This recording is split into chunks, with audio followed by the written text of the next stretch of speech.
Hello everybody, today in this video I'll show you how to easily go live on Facebook mobile, so let's jump right into it.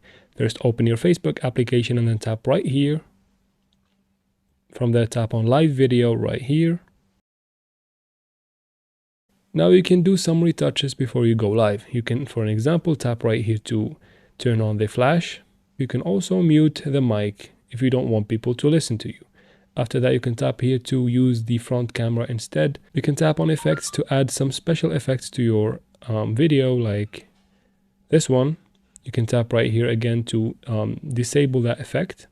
From there, you can enhance audio by tapping right here and turning on this toggle. Tap on done when you're done. And you can tap right here to add a description to your video. Tap on done once you are done.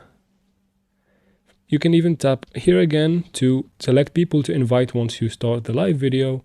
And you can tap here to post this live to your account or profile, or add a location to your live video. Once you're done from all of that, you can tap on go live right here and you will be live and everybody's going to be watching you. And that's how we do it, guys.